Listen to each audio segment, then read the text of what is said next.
Alan Peter is the last person on earth who should tell human rights organizations and human rights defenders what to do in the arrest of former President Duterte. He is also the last person on earth with the credibility to talk about due process and human rights.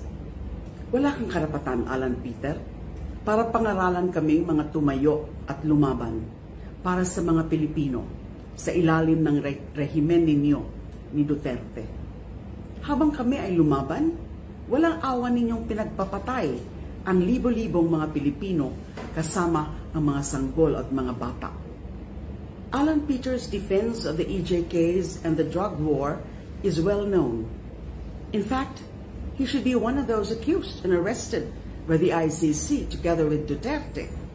He enabled, encouraged, and goaded the deadly criminal enterprise that was the summary execution of poor Filipinos in the name of a fake drug war. Puro due process at human rights ang nalalaman mo ngayon. Pero nasaan ka noong nilabanan ko sa Senado ang kawalan ng due process at paggalang sa human rights ng mga pinapatay sa drug war?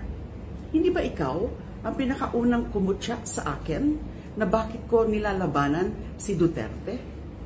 Hindi ba sinabi mo pa na kailangan pa nating pasalamatan si Duterte dahil ginawa na niyang parang Singapore ang Pilipinas sa pagpatay sa lahat ng mga kriminal at adik?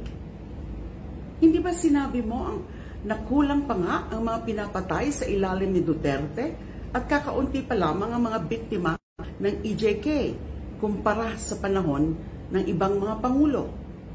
Hindi ba ikaw ang pinakaunang lumapastangan sa aking mga karapatan at kumalimot sa due process sa pagkatuwa mo sa pagka-aresto ko dahil sa mga peking kaso na nagawa-gawa ninyo?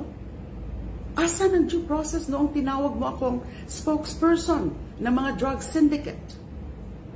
Noong panahon na pinapatay na lamang sa kalsada ang mga addict at pusher, nag-ingat ka ba bago ako tawaging drug lord dahil baka bigla rin akong patayin na walang due process? Huwag kang sinungaling, Alan Peter. Sa totoo lang, wala ka naman talagang pakialam sa due process at human rights hanggat hindi ikaw at si Duterte ang biktima. The true test of standing up for due process and human rights is when the poorest and lowliest of Filipinos have been oppressed and you fought for them. Where were you during that time when the people's rights were being violated? Of course, you were on the other side, the side of those oppressing and violating our people's human rights. Huwag ka lang magdamit na human rights defender. Alam ng lahat na isa kang oportunistang politiko na naalala lang ang due process at human rights kapag kayo na ang nagigipit. Ano naman ang mali at illegal sa pag-aresto at pagdala kay Duterte sa ICC? Jurisdiction over the crime is conferred by law. What is the law on crimes against humanity, including systemic attacks on the civilian population of which Duterte is accused? There's the Rome Statute.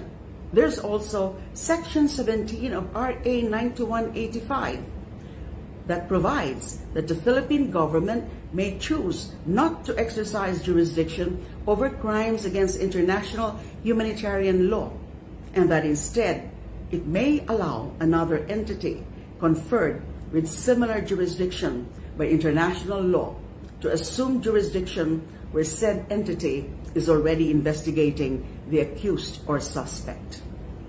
Insofar as jurisdiction over crimes against international humanitarian law are concerned, the law is RA 9185, and RA 9185 says that the Philippine government has the option to surrender Duterte to the ICC without any judicial approval because it is a waiver of its exercise of jurisdiction in favor of the International Court, here the ICC. Kung may problema ka sa batas na ito, Alan Peter, ipadeklara mo munang unconstitutional sa Korte Suprema. Until that time, please stop lecturing and whining to us.